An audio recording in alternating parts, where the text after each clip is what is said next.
எனது முகநூல் நண்பர்கள் அனைவருக்கும் என் மாலை வணக்கம். ஏற்கனவே சில நாட்களுக்கு முன்பு வந்தவனுக்கு புல்லும் ஆயுதம் அப்படின்னு சொன்னவன் சில பிரச்சனை தான். இப்போ மறுபடியும் ஒன்று விட்டுருக்கிறேன். அது பாருங்க, நான் அது என்ன எழுதியிருக்கான்னு பார்த்துக்குங்க. அதுக்கப்புறம் என்ன மேட்டுங்கிறத நான் சொல்கிறேன். ஓகே, பாய். மணிவாசகம் தேவடியா பையன். நான் சிவனின் பிள்ளை. நான் யார் என்று சொல்கிறேன், நீ நன்றாக கேட்டுக்கொள். உன்னை சுரண்டி எனக்கு என்ன ஆகப் போகிறது? மணிவாசகம், உன் பொண்டாட்டி பத்தினி, அடுத்தவன் பொண்டாட்டி தேவடியா என்று சொல்கிற. எவன் பொண்டாட்டி எப்படி போனா உனக்கு என்னடா? நீ சமூக வலைதளங்கள் அடுத்தவன் பொண்டாட்டியை பற்றி பேசி போடுறது எவ்வளவு விளைவுகள் உனக்கு தெரியுமாடா? அடுத்து வருகிற தலைமுறைகளும் இதை பின்பற்றுவார்கள். அது எப்படிடா? அது இப்போ இருக்க தலைமுறைகள் இதை பின்பற்றுவாங்க. இப்போ இருக்க தலைமுறைகள் இப்போ ரொம்ப விழிப்போட தான் இருப்பாங்க. ஏன்னா தப்பு பண்ணனா அடுத்து இந்த மாதிரி முகநூலில் அசிங்கப்படுத்தி கேவலப்படுத்திடுவாங்கன்னு சொல்லி இருக்கிறவங்க ஒழுக்கமாக போவாங்கடா. என்ன முட்டாள் மாதிரி பேசிக்கிட்டு இருக்கிற? அப்போ உன்னோட கருத்து என்ன? தப்பு. அதாவது எவங்களோட போனான்னா உனக்கு என்ன சொல்ற? அப்போ உங்கள் அம்மாவை தேவடினா உங்கள் அம்மா தேவடியாலடா? அது எங்கே வெளியே வந்துருமோன்னு பயப்படுறியா? ஏண்டா நான் எதுக்குறா இப்போ மற்ற எவனோட எனக்கு தேவையில்லை. என்னைய சீண்டுனதுனால தான் நான் முகநூலில் அந்த ஒரு பொண்ணை மட்டும் விட்டேன். ஒரு பொண்ணு போல அந்த 4 பேர்கள், 4 யார் என்னை விளக்க மாற்ற அடிக்க வந்தாளுகளோ அவளுகளை தான் விட்டேன். ஆமாம், நான் தான் கேட்குறேன், இவளுகளுக்காண்டி இவ்வளோ பறிஞ்சு பேசி யாருன்னே முகத்தை காட்டாமல் என்ன பேசிக்கிட்டு இருக்கியாடா? இப்போ பாரு, இப்போ நீ அனுப்பி விட்டியா? அதுலேயும் முகத்தை யாருன்னு முகத்தை காட்டான்னு பிரச்சனை, நீ யாருன்னே பேர் சொல்லலையாடா? ஓகே, அடுத்து என்ன சொல்லி அதுக்கு பதில் சொல்கிறேன். இதுதான் நான் தப்பு என்று சொல்கிறேன். உனக்கு புரியலையாடா? மணிவாசகம், சோறுதான் திங்கிறியா? வேறு எதுவும் திங்கிறியா? நான் என்ன சொல்ல வர்றேனா, நீ என்னடா சூனாவை சொல்றது? புறம்போக்கு தேவடியா மாவனே, நீ ஆரம்பத்தில் என்ன சொல்லியிருக்கிற? மணிவாசகம் தேவடியா மாவன். ஏண்டா ஒப்பம் கூதியில் போட்டு வாக்க தேவடியா மாவனே, உங்கள் அம்மாவில் எவன் கூட படுக்க போட்டுட்டு என்கிட்ட நீ மோதிக்கிட்டு இருக்கிற? உன் முகத்தை காட்டுறா நீ யாருங்கிறத? நீ உண்மையான ஆம்பளை இருந்தால் என்ன மாதிரி முகத்தை காட்டுறா? தேவடியாளுக்கு போன தேவடியா மாவனே. அடுத்து நீ என்ன சொல்லியிருக்குன்னு நான் காட்டுறேன். உன் பங்காளிகள், உன் மாமன் மச்சானுங்க பிரச்சனையை பற்றி நான் பேசவே இல்லைடா. அது எனக்கு தேவையும் இல்லை. பிரச்சனையே அதானடா. என் பெருமாக்கிக்கிற 3 பங்காளிகளும் மாமாச்சனம் போடுற பிய திங்க போயிட்டாங்க. இதனால தாண்டா என் போராட்டமே. இதனால தாண்டா அந்த 4 பேரும் சேர்ந்து 4 பொம்பளைகளை விளக்க மாத்தல அடிக்க வந்தாளுங்க. அதை பற்றி எனக்கு கவலை இல்லையா? பொட்ட புறம்போக்கு நாய், நீ முதல்ல யாருன்னு சொல்ற? முகத்தை காட்டுறா. தேவடியாளுக்கு தேவடியாமானே. அடுத்து என்ன சொல்லியிருக்கிற? உனக்கு எல்லாத்தையும் பெண்களை பற்றி சமூக வலைதளங்களில் இழிவுபடுத்தி பேசி போடாதன்னு தாண்டா நான் சொல்கிறேன். இந்த ஒரு விஷயம் இதே மாதிரி நீ நேரடியாகவே போன் அடிச்சோ இல்லை என்னாருன்னு சொல்லி, மணிவாசகன் நீ இந்த மாதிரி பண்ணாதரா, இன்னும் அசிங்கப்பட கேவலப்படுத்த, நீ அழகாக அன்பாக சொல்லியிருந்தேன்னா நான் கண்டிப்பாக நான் உன் பேச்சை மதிச்சிருப்பேன்டா. ஏன்னா எடுத்த உடனே தேவடியாமாவே அந்த மாவன் இந்த மாவன் என்னை சூரிய ஏற்றி விட்டு இப்போ நான் இப்போ பணிஞ்சு பேசுறியா? பொட்ட புறம்போக்கு நாயே, நீ யாருன்னு எனக்கு முகத்தை காட்டு. இல்லைன்னா இன்னும் தொடரும். இன்னும் அதிக பயங்கரமாக அதிகமாக சொல்லியிருக்கல. நான் இன்னும் ஒன்று என்னென்ன சொல்லியிருக்கீங்கன்னு நான் எல்லாத்தையும் படித்து முடிச்சிடுறேன். அப்புறம் நம்ம தெளிவாக பேசுவோம். உன் பொண்டாட்டி உத்தமியை பற்றி பேசவும் கோபம் பொத்துக்கிட்டு வந்துருச்சோ? இதே மாதிரி தாண்டா அடுத்தவனுக்கும் இருந்திருக்கும். இதை விட்டுவிடு. இல்லையென்றால் உனக்காக இன்னும் ஒருத்தியும் வருவாள். புல்லும் ஆயுதம் என்று இன்னும் விளைவுகள் அதிகமாக இருக்கும். வினை விதைத்தவன் வினை அறுப்பான். நான் அப்படின்னு போட்டிருக்கேடா. பொட்ட புறம்போக்கு தேவடியாளுக்கு போன தேவடியாமாவனே. நான் அந்த யாருன்னு போடணுமா இல்லையா? வினை விதைத்தவன் வினை அறுப்பான் நான் அப்படின்னு போட்டிருக்கேன். நான் என்ன ஆரம்பத்தில் என்ன சொல்ல, நீ யாருங்கிறத சொல்கிறேன்னு சொல்லியிருக்கியா இல்லையா? அப்போ நான் போட்டிருக்கிற. நானா நீ யாரு? உங்கள் அம்மா தேவடியாவா? சத்தியம், இதுதான் உண்மை. நான் சொல்கிற விஷயம்னாக்கா, உங்கள் அம்மா தேவடியா. உங்கள் அம்மா உன்னை எவனுக்கு பெற்றான்னு தெரியாது. அதனால் இனிஷியல் இருக்காது. ஆனால் உங்கள் அம்மாவுக்கு ஒரு பேர் இருக்கும், உனக்கு ஒரு பேர் இருக்கும். அதை நீ சொல்கிற. உங்கள் அப்பா எவனாவனா இருந்துட்டு போட்டான். என்ன சொல்லியிருக்கிற? ஆரம்பத்தில் என்ன சொல்ல? நீ சிவனோட பிள்ளையா? டே முட்டா கூவ, நான் சிவனிடம் துணிந்தவன்டா, எவனிடம் நான் அஞ்சுவதில்லை. தர்மத்தை தவிர நான் எங்கே நம்ம மறுகாலம் எடுத்து வைக்க முடியாது. தர்மபாதான என்னோட பாதை. என்ன நீ முகத்தை காட்டுற?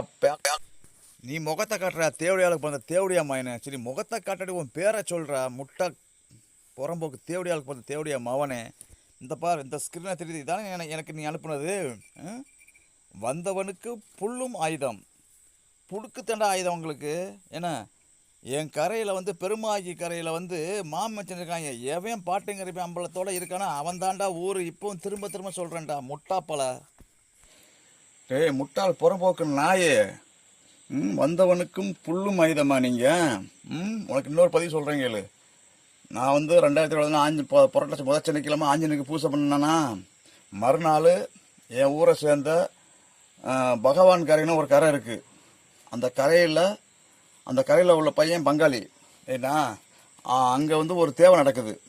அந்த தேவை அந்த பொண்ணு அந்த வீட்டுக்காரவங்க புலாங்குறிச்சியில் உள்ள என் பெருமாக்கிக்காரில் உள்ள அத்தனை பேருக்கும் அவங்க தேவைப்பட எல்லாருக்குமே அந்த பொண்ணு பத்திரிகை கொடுக்குது. யாருக்கும் வேற்றுமை இல்லாமல். பாட்டெங்கருப்பைய அம்பலத்துக்கு முதக்கணும் கொடுத்துருக்குது, எனக்கு முதக்கணும் கொடுத்துருக்கு, எல்லாரும் கொடுத்துருக்குது.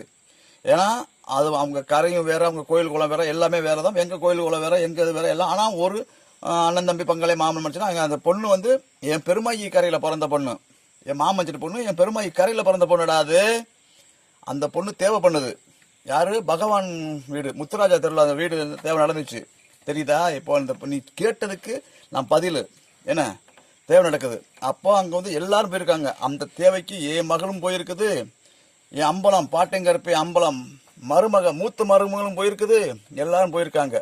கூட்டம் அலை இருக்கு. அந்த பொண்ணு எல்லாரும் போயிருப்பாங்க. 4 கூட்டம், நிறையா கூட்டம். அந்த தேவையில் யாரோ ஒருத்தர் மொய் எழுத வைப்பாங்க படித்தவங்களை வச்சு. அப்போது அந்த தேவையில் என் மாமச்சன் ஒருத்தர், அவர் பேர் இளங்கோ, அவர் தான் மொய் எழுதிக்கிட்டு இருக்காரு. அப்போது பாட்டெங்கருப்பையா மருமக என் மகள்கிட்ட கொடுத்து, இந்த 4 கூட்டமாக இருக்குதா, என் பாவண்ணா கருப்பை அம்பலம் மைனத்துன்னு போட்டு எழுதுருதா அப்படின்னு என் மகக்கிட்ட கொடுத்து விடுது.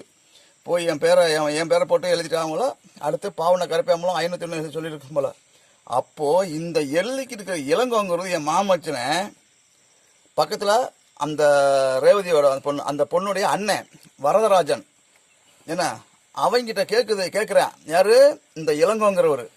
தங்கராசு, என்ன பாவனா கருப்பை அம்பலம் எழுதட்டுமா வேண்டாமா அப்படின்னு கேட்குறேன். இது எவ்வளோ பெரிய குற்றம் தெரியுமாடா? நான் கொதிச்சு போயிருக்கிறேன். நான் வந்து பிரச்சனை பண்ண விரும்பலை. ஆனால் அந்த என் பெருமாகிக்கரில் உள்ள அத்தனை பேரும் மாமஜனானா கெடுக்கிறான்னு சொன்னால் எவனும் நம்பலை. இப்போ நான் இதனால நான் மூணாவது உள்ள காரணமே. அதனால் இது பெரிய குற்றம். இதை நான் பெருசுபடுத்த விரும்பலை. நீ என் கரையில் என் பங்காளி மாமஞ்சி என்னைக்கு என் ஐயன் வாசலேருந்து என் 3 பங்காளியும் சேர்ந்து கூட்டம் போட்டு நான் ஒரு முடிவுக்கு வந்து அதுக்கப்புறம் தான் கரை கூட்டமே போட முடியும். அந்த கரை கூட்டம் போடும்போது தான் என் மாமச்சில் இங்கே வர முடியும். என்ன என் பங்காளிகள் ஒன்று சேராத வரைக்கும் இந்த பிரச்சனை தொடர்ந்துக்கிட்டே இருக்குது. இளங்கோ, உனக்கு நான் எச்சரிக்கைலாம் கொடுக்க ஆள் கிடையாது. நான் என் பெருமாக்கி கரை என் அம்பலத்தை நீ தொட்டதுனால தான் இப்போ நான் உனக்கு பேசுகிறேன். உன்னை பற்றி எங்கேயுமே எந்த இடத்துலையும் முகநூலில் போட்டது கிடையாது. இப்போவும் உன் போட்டோலாம் என்கிட்ட இருக்குது. எனக்கு போட ரொம்ப நேரம் ஆகாது. உன் மேலே நான் தனி மரியாதை வச்சுருந்தேன். ஏன்னா என்னைக்கு நான் உங்கள்கிட்ட பொன்னம்பராதில் உங்கள்கிட்ட பேசினேனா இல்லையா, அன்னைக்கு நீ சொல்லி ஆஞ்சநேய கோயில் பிரச்சனையில இருந்து அன்னைக்கு சில உன் மேலே வருத்தம். இப்போ நான் உன்னை அசிங்கப்படுத்தவோ கேவலப்படுத்தவோ ஆள் கிடையாது. ஏன்னா உன் மனைவி என் அக்கா என்னை நான் இருந்த இடத்த தேடி வந்துச்சு. ஞாபகம் இருக்கா? என்னமே என் புருஷனை பற்றியோ எங்கள் குடும்பத்தை பற்றியோ போட்டால் நல்லா இருக்காதுன்னு எனக்கு வார்னிங் பண்ணி போச்சு உன் பொண்டாட்டி, எனக்கு அக்கா. ஏன்னா ஆனால் அப்படி இருக்கு. நான் இது வரைக்கும் உங்களை பற்றியோ உன் குடும்பத்தை நான் எதுவும் பேசலை. ஏன்னா பாட்டெங்கருப்பை அம்பல குடும்பத்தில் சொன்னதுனால தான் அவங்க வீட்டிலேருந்து தேவைக்கு போகிறாங்க. அவங்க மொய் எழுதட்டுமா வேண்டாமான்னு நீ கிண்டி விட்டு வேடிக்கை பார்க்குறியா நீ? ரைட்டு, பிரச்சனை இதோடு முடிச்சுக்கணும். வந்தவனுக்கு புல்லும் ஆயுதம், புரியுதா? என் போராட்டம் இதாண்டா. நீ இது புரியாமல் நீ என்கிட்ட மோதிக்கிட்டு இருக்கிற. இந்த பிரச்சனை உனக்கு நான் ஒரு எச்சரிக்கை விடுறேன். இந்த பதிவு இன்னைக்கோட சரி. இனிமேல் நான் எந்த பதிவும் விட மாட்டேன். நான் வணங்குற அந்த ஆஞ்சநேயர் மேலையும் அந்த சிவன் மேலையும் சொல்கிறேன். ஏன்னா என் நரம்புல கொண்டு ஐயம் மேலே சொல்லியுமே பதிவு நான் விட மாட்டேன். எந்த பதிவும் யார் பற்றி விட மாட்டேன். ஆனால் என்னை சீண்டுனா திரும்பவும் வேதாளம் முருங்கை மரம் ஏறிடும். இது என்னுடைய வாக்கு. அதனால் இன்னைக்கோட இந்த ஃபோனில் போடுறது இதெல்லாம் முகநூலில் போடுறதா நான் விட மாட்டேன். என்ன ஆனால் மறுபடியும் என் கரையை பற்றியோ என் பங்காளிகளை பற்றியோ ஏதாவது பேசினால் மெயினாக வந்து என் குடும்பத்தையோ என் பங்காளி என் குடும்பம்டா, என் பெருமாள் கரைங்கிறது என் குடும்பம். என்ன என் குடும்பம் என் 3 பங்காளிங்க மாமச்சனைங்க பாட்டிங்கரப்பி அம்பலத்தோட எந்தெந்த மாமச்சனை இருக்கிறாங்களோ அவங்க தான் என் கரை பெருமாக்கி கரையை சேர்ந்தவங்க. நான் நிறையா பேசலாம், நான் பேச விரும்பலை. என் வாக்கு இனிமேல் இந்த நிமிஷத்துல இருந்து நான் யாரை பற்றியுமோ முகநூல் போட மாட்டேன். ஆனால் தப்பு பண்ணாதீங்க. தப்பு பண்ணால் வேதாள முருங்கை மேலே ஏறிடும். இது நான் வணங்குற ஆஞ்சநேயர் மேலே சத்தியம், என் ஐயன் மேலே சத்தியம், நரபலி கொண்ட ஐயனார் மேலே, என் கிராம தெய்வம் அத்தனை மேலே சத்தியம் இருக்கிறது. என் மனசு ஃபுல்லாக மந்தக்கரப்பு இருக்காரு. ஏன்னா ஆதியில் முளைச்ச வர்ற மந்தக்கரப்பேன் அவன் தெங்கன பை கிடையாது. என் நரபலி கொண்ட ஐயன் கேன பை கிடையாது. மலையில் இருக்கிற சிடாமணி முட்டா பை கிடையாது. இத்தனை பேரையும் இந்த ஊர் ஆள்ற என் ஆத்தா ஈஸ்வரி அங்காள பரமேஸ்வரி வந்து அவ்வளோ தெங்கனம் கிடையாது.